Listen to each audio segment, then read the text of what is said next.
Well, we're just going to jump right into it. Ross, welcome to the podcast. How are you doing this morning? I am doing great. Already started talking about AI this morning. Excited to do some more discussion today, and thank you for having me. Yeah, no, of course. I'm very excited to have you on the podcast today. Just a topic that myself, my team, our clients, our listeners is just, they need to know more about. That being, of course, AI and generative AI and how we can apply this to our small business.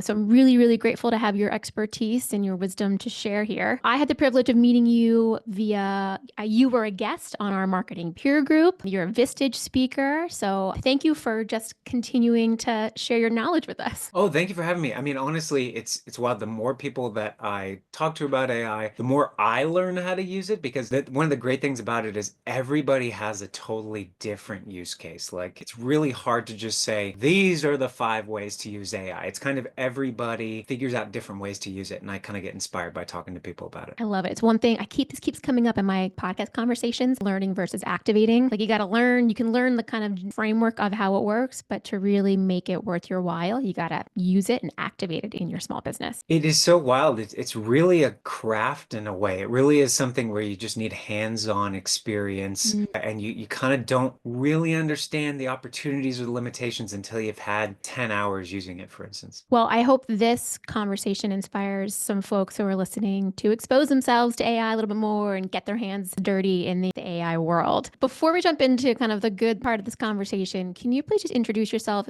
who you are, where you're from, and what you do? Yes, so I'm Ross Hartmann. I'm from a company, I founded a company called Kiingo AI. We help others with determining their AI strategy. We do AI training and education, and then we also focus on implementing AI software. I've been in the AI field for quite a while now. It's been around for a lot longer than just generative AI. I know generative Mhm. AI is that thing that's pretty new. But like you mentioned, I'm a Vistage speaker. I go around the country speaking to different groups, talking about how businesses can utilize AI, how they can get the most out of it, essentially. And it's been a great journey. I've been, like I said, in AI for a little bit. I am a recovering programmer, and but I've been speaking to businesses and figuring out ways to get them to integrate it for the last couple of years. I love it. One thing I think you're really good at is taking something that feels mysterious and theoretical and you make it applicable. Oh, And appreciate it. that is not an easy feat to do when it comes to this type of technology, this type of language. And so I just want to commend you for that, just from my own experience, seeing you speak in our Vistage peer group and just, hearing, our own colleague, or my own colleague, Deidre Ellis, is taking a boot camp with you guys right now to utilize AI more so in Nolan Consulting Group. She has said very much the same thing about, working with your team that's leading those workshops. So just great job on that. I want to make sure that I put that out there and keep doing what you're doing. Appreciate it. Yeah, it is a wildly, it feels almost ethereal. There's just so much you can Yeah. do with it. You don't really know where to start. Yeah. No. Well, let's start with kind of what it is. I know this is not for a lot of our listeners. They've heard of AI. This is not new. I really, when we were kind of sparring a little bit on our kind of planning call, you talked about AI versus generative AI, and there's a difference there. And I didn't really know that. So let's start there.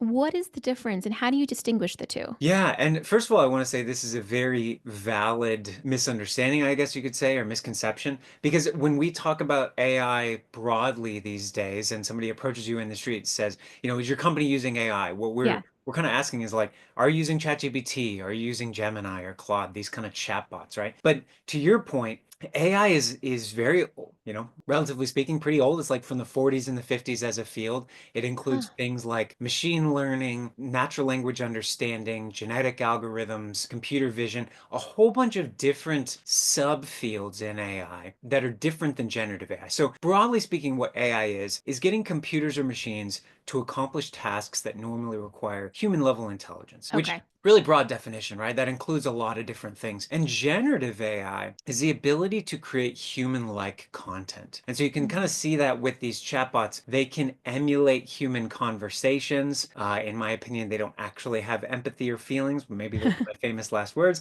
But they're really good at emulating how humans speak, how humans feel. And likewise, you can see there are AI image generation models. There are music generation models, things that can duplicate human voices, create videos. So generative AI is the ability to create that human-like content. And it's a Got little it. different than something like machine learning, where you're taking in gigabytes of your company's data and trying to find deep patterns in it, for instance. Okay, so really for the uses of this conversation, we're talking about generative AI and how we apply this to small business and being more efficient and kind of maximizing productivity. That Yeah, be and accurate? that's exactly right. And I think one of the questions that I get a lot is like, okay, AI has been around for a while. Like, why now? Why are we just talking about this today? There's a few different technological things that have happened recently, but generative AI is just so much more accessible to the end Mhm. user. I mean, if you wanted to use AI in years past, you'd have had to hire a machine learning engineer. They would have had to do a bunch of,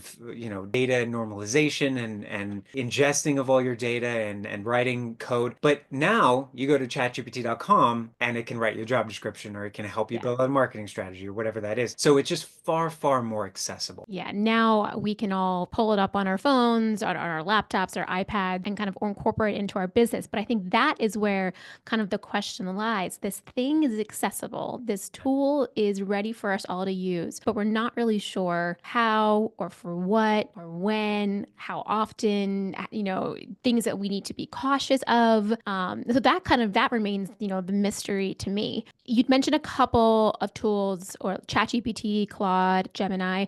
Do you have a favorite of all the tools out there, or do you use them for different things? It's a really good question. So short answer is I do use them for different things. Okay. And also that this is a bit of a horse race. I'm sure if, these AI labs, we'll call them these AI companies. So OpenAI, Microsoft, Meta, Google, uh, Mm-hmm. all these Anthropic big companies, they're putting, no joke to say, literally billions of dollars into this technology. And so it is a bit of a horse race. And what I mean by that is, yes, this month OpenAI and ChatGPT is the best at this task, but check back again in 2 months and maybe that'll be Mm. totally different. And so it really is also, I'm sure your listeners feel this, it's changing so quickly and So things quick. just change all the time. So I'll give you a very brief bit of heuristic about how I think about which model to use and which tool to Okay. use. If you're in the Google ecosystem, you have Google Drive and Gmail and Google Workspace. I say just use Gemini. It's built right in there. It's just easy integration with your data. Pretty powerful stuff. If you like speaking to a human and you like having kind of more of a personality in your chatbot, then I would use Claude, which is from a company called Anthropic. Okay. Claude is honestly very intelligent, quite frankly. But if you just want to get stuff done, then use ChatGPT. And ChatGPT has kind of currently today the most functionality, the most features, and it is the most easily accessible, I'd say the most kind of end user oriented. Interesting. Okay. That's good to know. I mean, I have mostly played around between ChatGPT and Claude. I haven't really used Gemini more so in my workspace. Of course, when you Google something in the search, in Google search, you're seeing more and more Gemini kind of popping up at the top and kind of giving you the answer right away. It's pulling, so you don't have to click into anything, which beautiful thing. But is it always accurate? We don't Exactly. know. That's one of the obviously the kind of the use cases and concerns that we often have to have. But yeah, I'll try that now in terms of because we utilize a Google Workspace quite often within our data, and I'd be curious to see how that operates just within the documents that I have and things that I'm looking for per se. Yeah, absolutely. And I'm sure we'll want to get into use cases and applying this stuff, but Yes. I think that's a great idea too to talk a little bit about the limitations as well. Let's go into AI for small business. So, Yeah. as we talked about, a lot of our listeners here either own or managers or a part of small business, not only in the trades but also just in the small business world, and they're certainly beginning to incorporate AI within their day to day operations. So, I want to talk about practical applications. If someone could walk away right now from this podcast and like plug and play some nuggets of wisdom. But Yeah. before I do that, a question I have for you, which I often feel like there becomes a level of confusion, the desire for automation within a business. And people think that is fixed by AI. You see that? So, like, we have a lot of clients who are working on automating their operations and making it seamless from one system to the other. But AI obviously plays a part in this, but AI does not equal automation. Is that correct? I think that's correct.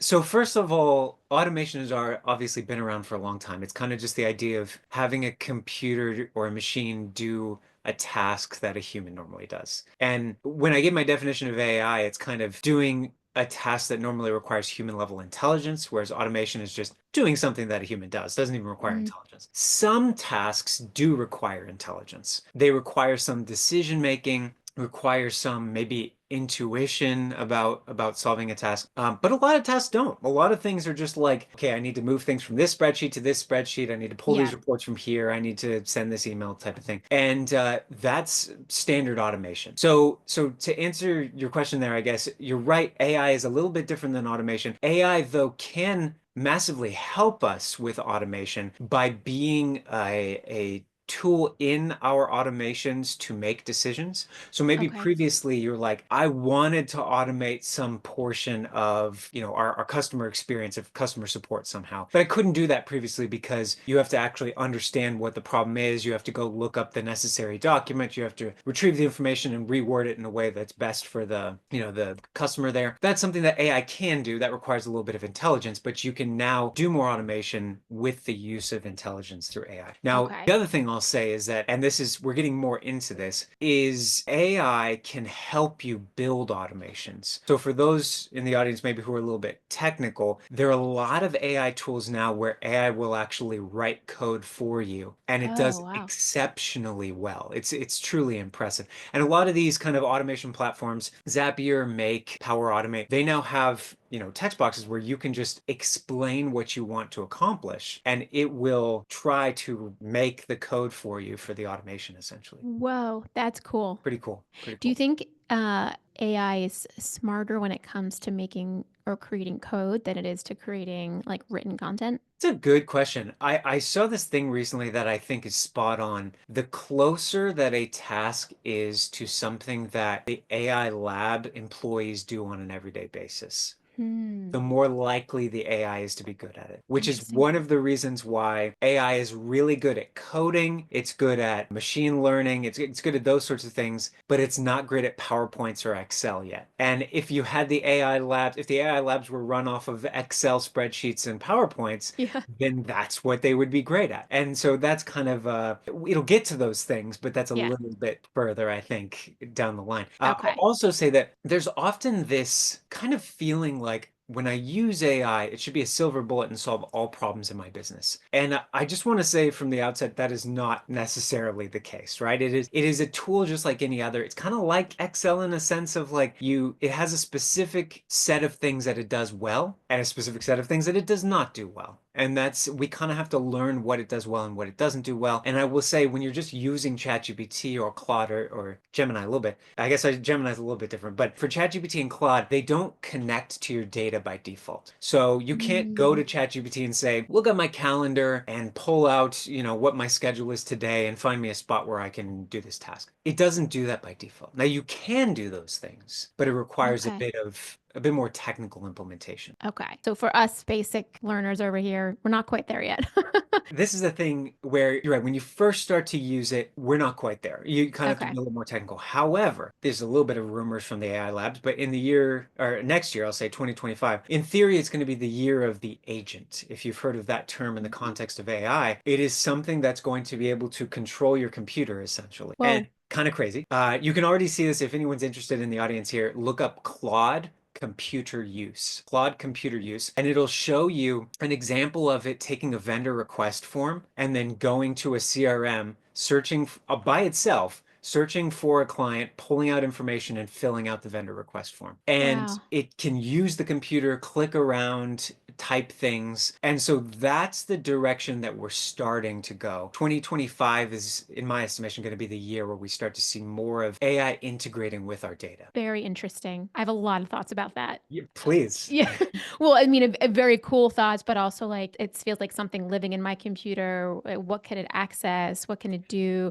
How much level of trust do we give it? I mean, we can only make assumptions. We don't know the limitations of it yet or the settings behind it, but it does. It just you have to weigh pros and cons, right? And whether something like that makes sense for the business that you're in. And I'll give you my initial thought on this because I wholeheartedly agree with you. Like, privacy is going to be a concern. I'll tell you what else. I want to use my computer, right? Like, I don't want to just Yeah. like give it to an AI and say, do all these things for me. I Right. think what we'll instead see is that for those who might be familiar, there are virtual servers or virtual machines, and your AI will have its own virtual machine that it uses with the licenses for the software that you use. And so it'll almost be a pseudo employee in a sense, a virtual employee Oh, that has its interesting. own computer with its own licenses, clicks around. So you don't give it access to anything you don't want it to do, basically. Interesting. And I suspect that's the direction we'll start going. Okay. Well, I guess Yeah. determined the year of the agent 2025, which is just around the corner,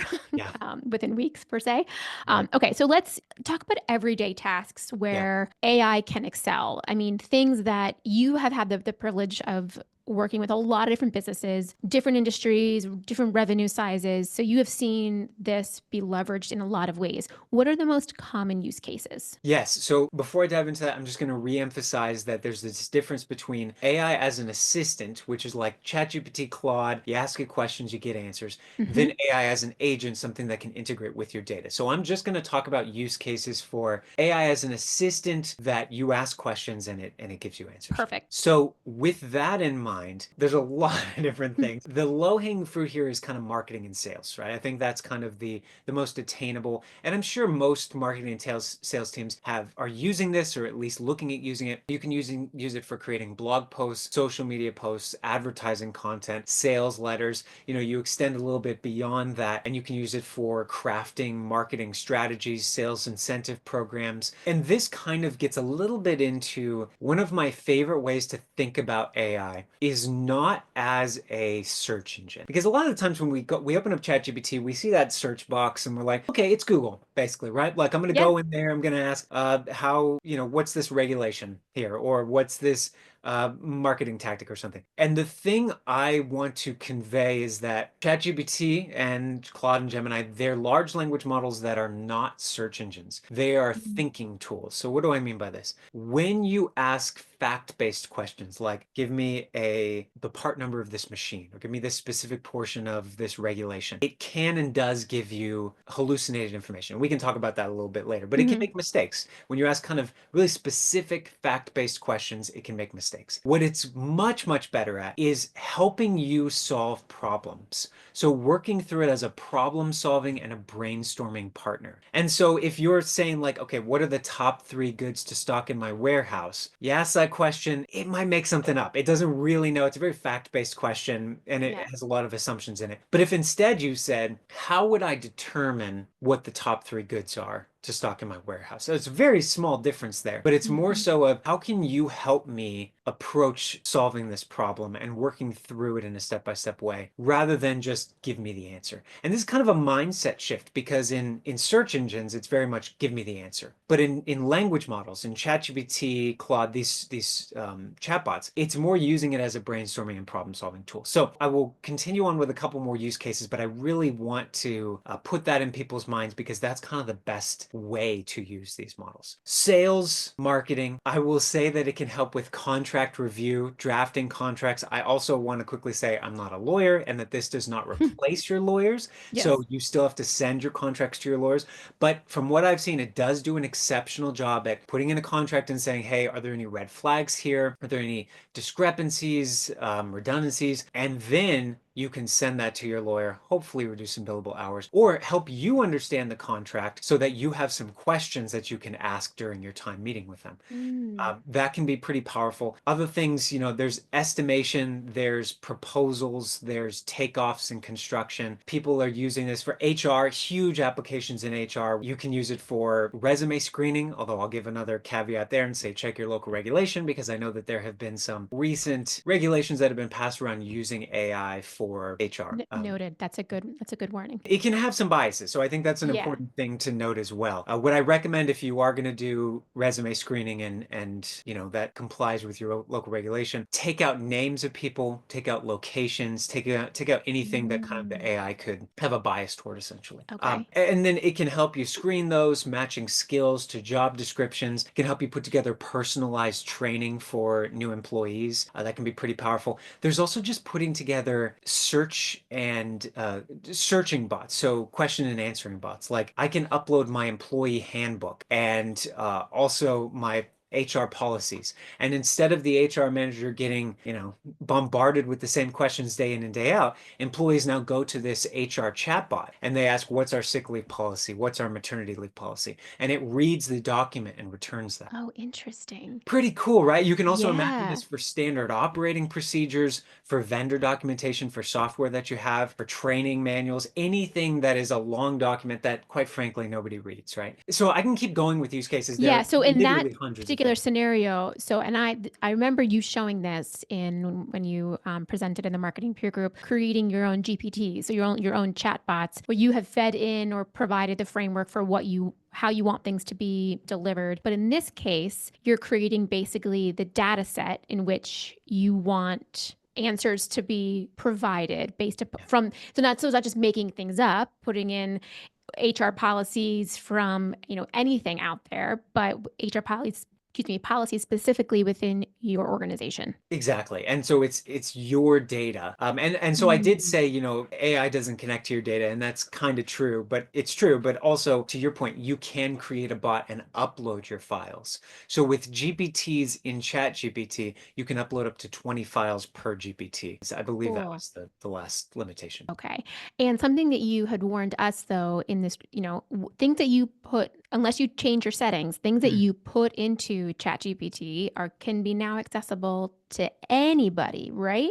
Let's Technically? talk about that. Yes. So by default, if you have a free or a plus account in ChatGPT, your data is saved by OpenAI and used to train GPT-5 and GPT-6, or the O1 models or whatever they're going to call their next models. Mm-hmm. And so it's not necessarily that the data is freely shared with others, because it's not, but more so it's used to train future models. And there is a thing in theory called a model inversion attack, where a sophisticated user of these tools could, in theory, extract some of the information that was used to train the models. And Oh. so, again, in theory, your data being used to train the models could be extracted from these future models. So you have to turn off training. Now, notice that I mentioned if you have a free or a plus account, and for Mm-hmm. those of you who are astute out there, know that there's also a Teams account. If you have a Teams account, your training is automatically turned off. So there's nothing you have to Okay. do.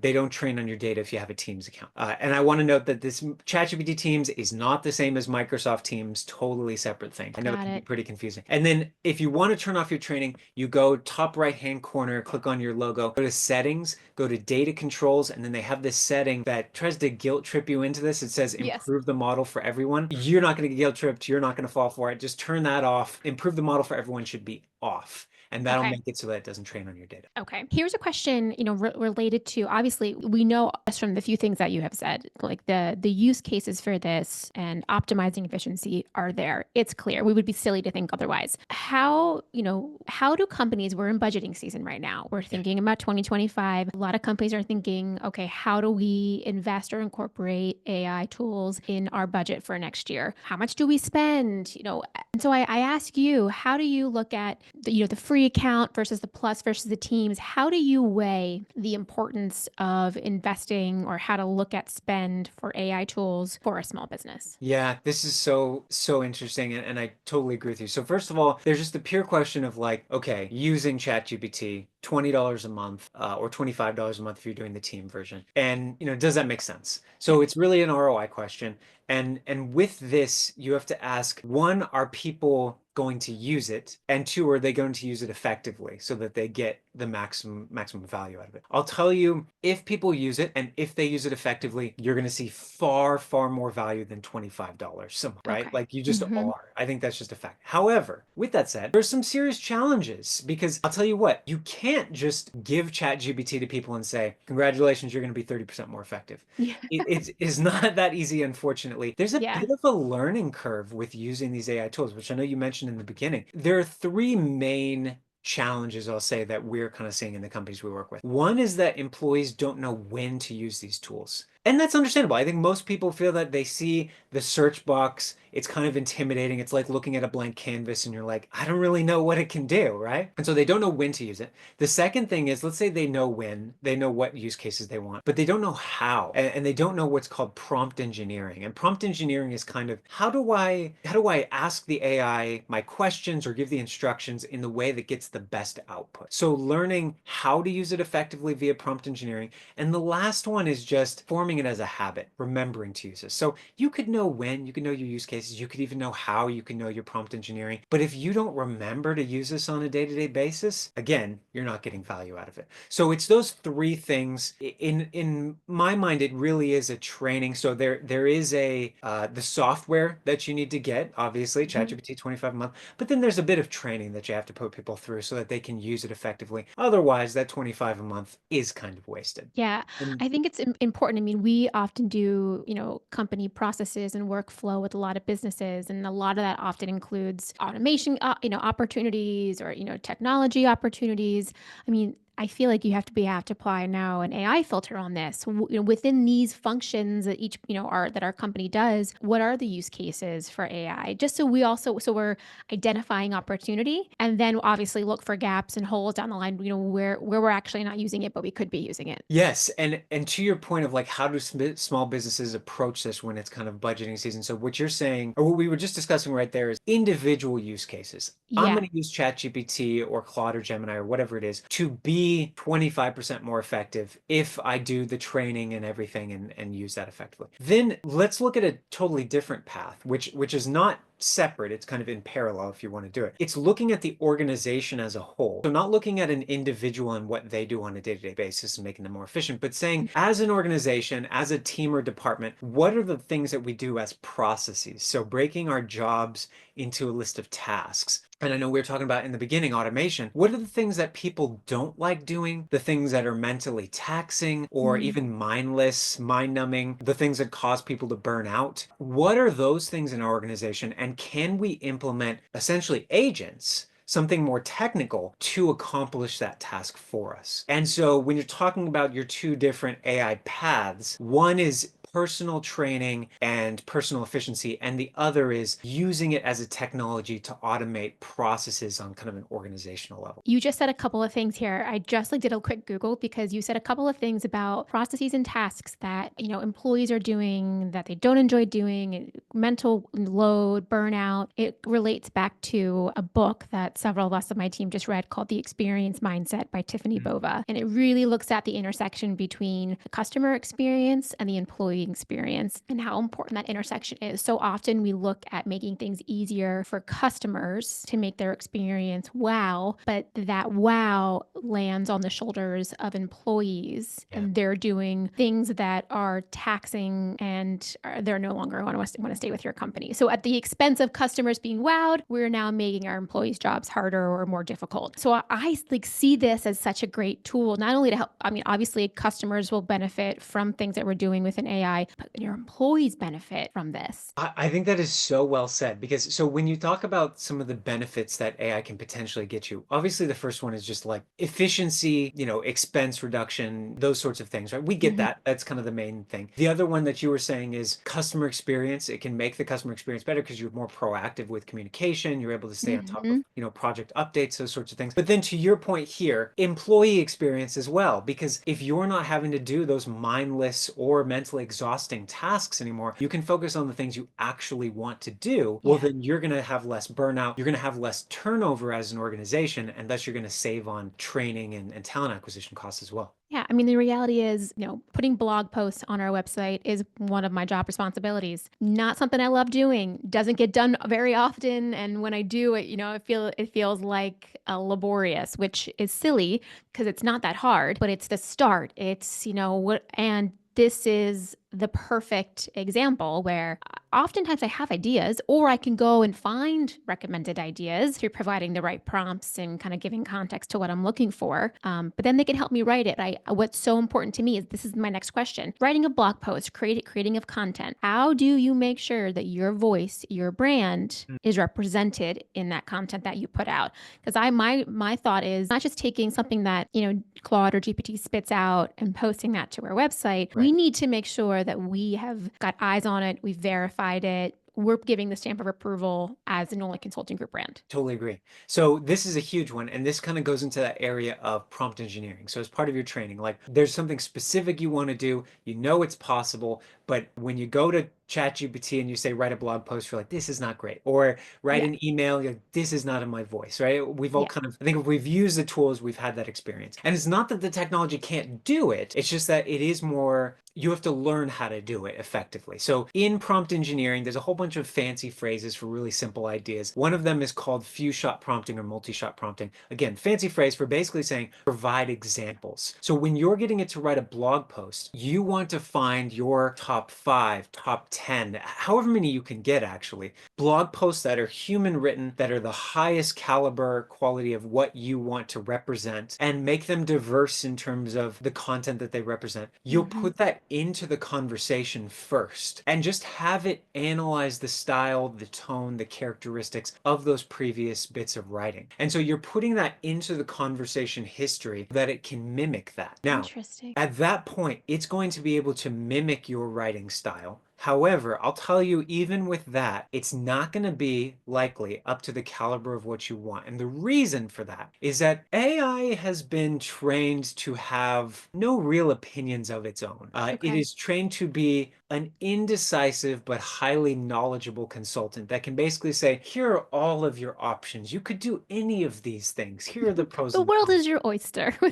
Exactly. But when Yeah. we have a blog post, typically we're trying to convey a thought.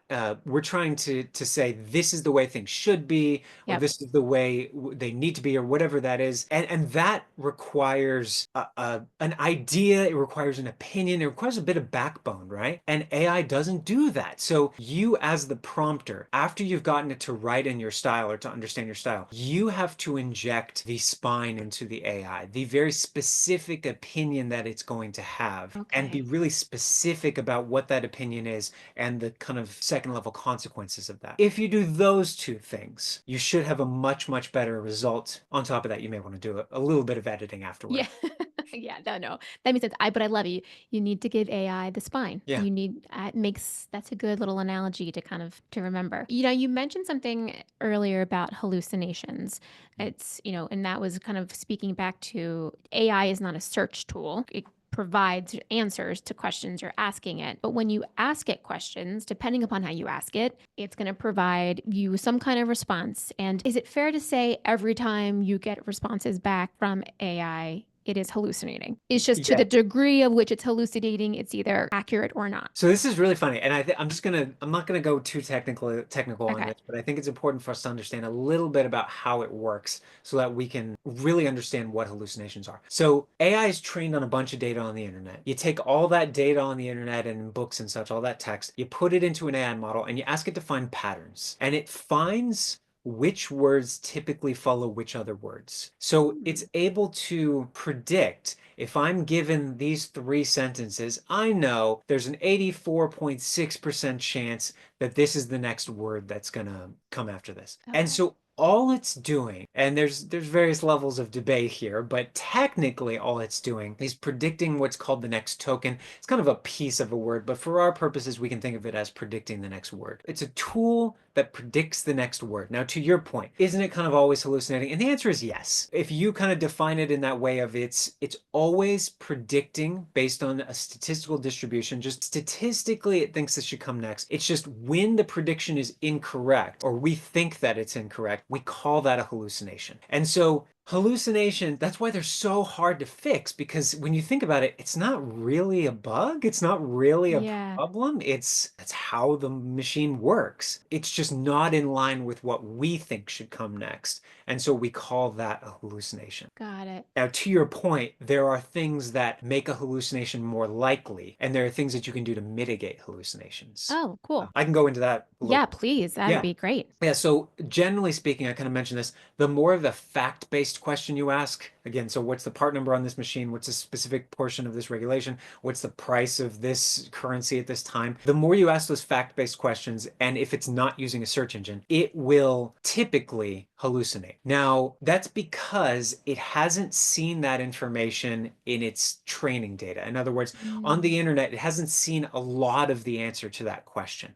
So how do you reduce the chance of hallucinations? One is don't ask those fact-based questions, right? So this requires a little bit of training in the sense of we have to ask ourselves, okay, is this a question that Google can answer? And the old-fashioned Google, right? Not the Yes. AI answers, because those can hallucinate. Yes. Instead, you want to ask, is this a search engine question? And if it is, go ask it of a search engine. ChatGPT also has search in it for the Plus and the Teams version, so you can use Search GPT. The other thing that you can do, though, after you've stopped asking your search engine questions to language models, is you can upload documents. If you know that the answer is in this document, or it's kind of the same as if you know it's on a web page, you can point it at the site, and then it can try to read that and find the information out Cool. there. It's the same as with an HR document or with a standard operating procedure. It's kind of like the difference between me answering a question from my memory versus you give me a book and you say, this is an open book test and the answer's in here. And so Got I'm it. much more likely to give you a correct answer when I can actually refer to the material. That And makes a lot of sense. that's what AI does. Now, there's a few other things you can do to mitigate it, but a lot of them are a little bit more technical. That's cool. I didn't even think about that. I mean, for that number example, if you find the machine's manual, Yeah. upload that No, into, and then you can find the answer within there. Very cool. exactly. So this AI culture within an organization, we talked, a little bit about the kind of use case scenario, individual versus organization and processes. But how do we set up an organization to have an AI culture that encourages people to make it part of their day to day? I mean, you said something earlier, and even kind of before we met here, about being reminded of when to use it. In planning for this podcast, I always put together, outlines for conversations. Don't always use it, but we have it in case we need to get back to it. And I, was going to create that. I was probably going to write into ChatGPT, provide some context, meeting with so and so about this topic, give me some podcast questions. You said just take the transcript from our call and put it into ChatGPT and get questions from there. And it was like my mind was blown. I was like, oh yeah, that totally makes sense. But I would have never thought to use it that way. Yeah. And it was a good reminder, and I did it, and it was great. It was quick. We have gone off topic of that outline, but again, that's what they're designed to do. They're designed for us to go off topic. Yeah. But how do we kind of have that reminder, that check to be like, yes, this could be an AI use case or not? Yes. Oh, this is so well said. So you have to develop this culture of AI, like you were just saying. And I'll say that this is not necessarily easy, and there's no one right answer here. There's a few different things you can do. But when you look at like habit theory and how do you establish habits more effectively, because what we're really talking about here is getting people to use it as a habit. If they learn how to use AI and they adopt it as a habit, they're going to find their own use cases. I guarantee you. Most of the challenge is just remembering that it exists and remembering to use that. So first of all, if you're sitting there saying, well, I don't know how to establish habits more effectively, what do? You go to ChatGPT and you say, hey, how do I establish habits? What's kind of the theory behind habit making? All those sorts of things. And I did this the other day, and it's a little bit about reducing activation energy, right? So how much energy do I have to put into remembering to use this thing or putting it into use? So effectively, a few things that you can do. You can set ChatGPT as your homepage, right? So that every time I open up a new page, it shows up. Even if I'm not actually going to use it, it's again to try to make it top of mind. You can use the ChatGPT desktop app. So again, it's on the on your taskbar, and you can kind of remember that it exists. You can also set up a Teams or a Slack channel or Discord channel, whatever your communication platform is. An AI Teams or Slack channel, right? Where you're Yep. sharing prompts, you're sharing things that have worked and use cases, or you're even sharing things that don't work. Because every organization is going to have AI skeptics. It's understandable. Hmm. Have them lean into that. Tell them, I want you to be skeptical. Put in the things that don't work for you. And then the Yeah. people who are pro AI, essentially, have them come in and say, I'm going to try to write a prompt to see if I can do this, right? And they go Yeah. back, you know what? Actually, here's a prompt. This works. Yes, it can do that. So you can lean into that a little bit. Other things that you can do, kind of just organization, adoption, and change management techniques. You can have like an AI spotlight of the week. This person used AI. Here's what they did. You can even do a bit of financial incentive, right? The people who are using it the most, and there are different ways to kind of measure that and track that. But the people who are using this the most, maybe they get a little bit of a weekly or monthly bonus for using it that much. And Hmm. again, this should give you an ROI, even though you're paying in addition to that, because people are going to be far more efficient with this technology. A couple other things, you need an AI champion in your organization, because I'm sure we all know this. Projects and initiatives, yes, the idea is great, but if somebody's not owning this, it's going to fall Yep. off. 100%. Likewise, having maybe like an AI tiger team or a group that's going to be representing each different team come together and say, let's figure this out. Like let's sit down and have a 2-hour session and talk about where we could apply these things. Now, with that said, I do think again that there's value in just having a baseline understanding of what it can and can't do, because it is not a silver bullet. It doesn't solve every problem. But when you start to become familiar with the areas in which it's exceptional, problem solving, brainstorming, data analysis, role playing and simulation, the analysis, summary, content generation, those sorts of things, you'll figure out use cases for your day. And again, it's kind of also just putting in the hours. Like Yeah. unfortunately, it's really like, I got to use this for 10 hours before I really understand what it is and how it works. And that's another thing that you can do. I've seen some organizations do this, a little bit of scarcity. Like, we are going to pay for 5 people's ChatGPT license. Who wants to be on the list? And, then you get a couple people that use it, and it becomes in the beginning a little bit of an exclusive thing. Yeah. And then they can say, well, I'm able to do these things, so much more effectively. And if everybody in your organization already has ChatGPT, give them some other tool, right? It's just to Hmm. make that kind of that scarcity a little bit. And there are a whole bunch of different kind of marketing tactics that you can use internally. Because when you think about this, it's kind of a marketing problem when you're talking about adoption with your employees. Yeah. Think of your employees as your market. How can you get them interested in using this? And that opens up a whole world of ideas as well. I mean, we could even put this in a prompt into ChatGPT and ask us how can we incorporate a culture within our Yep, small business, and give us an implementation plan. And the more details you provide, the more refined the answer is going to be.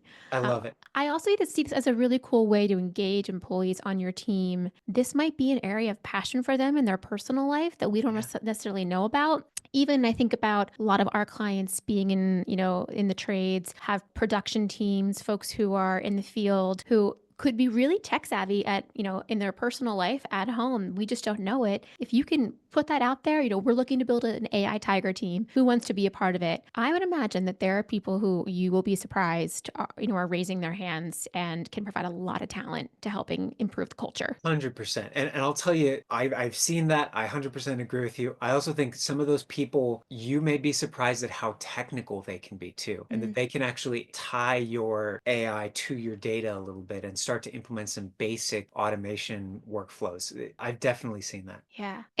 There's so many. I can't wait to see. And maybe we should plan to meet in 6 months or eight Yeah, months from now and do another podcast where this world is going. I mean, obviously, you mentioned 2025 might be the year of the agent. Things have just been moving so fast. The accessibility is so rapid. It's almost hard to dream as to what this will look like in 6 months from now. totally agree. I mean, it really is just speculation right now. You can, Yeah. if anyone is interested out there on trying to determine that, follow the AI labs. They're online. They post about some of the things that they're working on, and you can get some pretty interesting insight. And if you believe them, and you have to take what they say with a grain of salt, obviously, but if you believe them, we are in for a pretty wild ride in terms of what Mm. this stuff can do. What is your most favorite use case of AI in your own professional world, in what This you is do every day?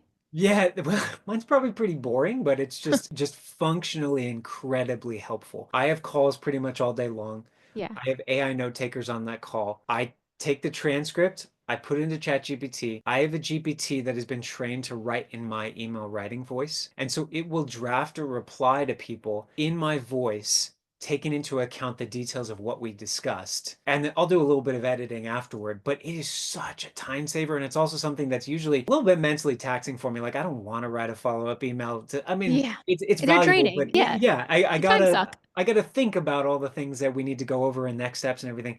So that's kind of a boring one, but it's incredibly helpful. Where I also use it though is just brainstorming. So I'll put in a little bit about Kingo. I'll put in a lot about Kingo, right? And what our services are and our products and such. And then I'll say, help me increase our profitability using the 80/20 rule. And it's a bunch of the time I'm not necessarily going to use it, but it just gives me ideas and kind of sparks Mhm. insights. And that's where it gets really fun, honestly. It's the literal thinking outside the box. Like Exactly. it is kind of if anything could be, what are the opportunities? And then we can refine. But Yeah. sometimes some of us who are not visionaries, again, I'm going to connect it to another concept, visionary integrator. Some of us who are integrators don't have that visionary quality and are a little bit scared to dream and scared to think about what the visionaries are going to say to us. So it's almost, gosh, as an integrator, this tool there's so much opportunity. Take the crazy visionary idea, give me a framework for how I'm going to implement this.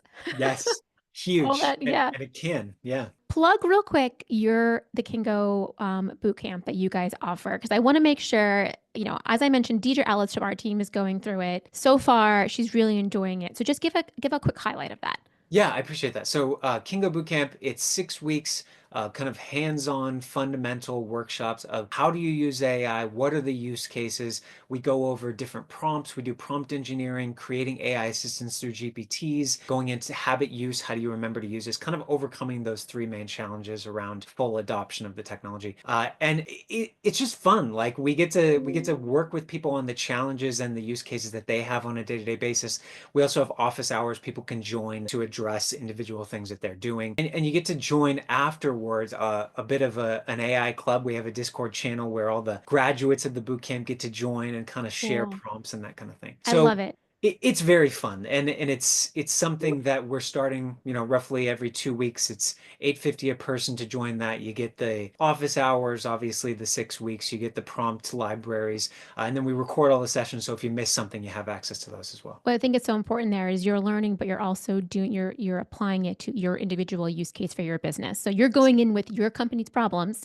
What are we trying to solve here? And being able to work through that. It's not just a generic, what is AI type Exactly. situation. And that we're all about applicable courses here. So that is great. I'll make sure to link that information, in the description of the podcast here. So folks want to reach out, they certainly can. Ross, any final thoughts on AI and applying it to the world of small business? Yeah, if you're sitting there thinking like, oh, I still don't really know what to do with this, use it for fun to start, I would say. Mhm. Use it for, there's gaming, there's chatting, people use it for research, put together a personalized itinerary, use it to create a workout plan, create some recipes.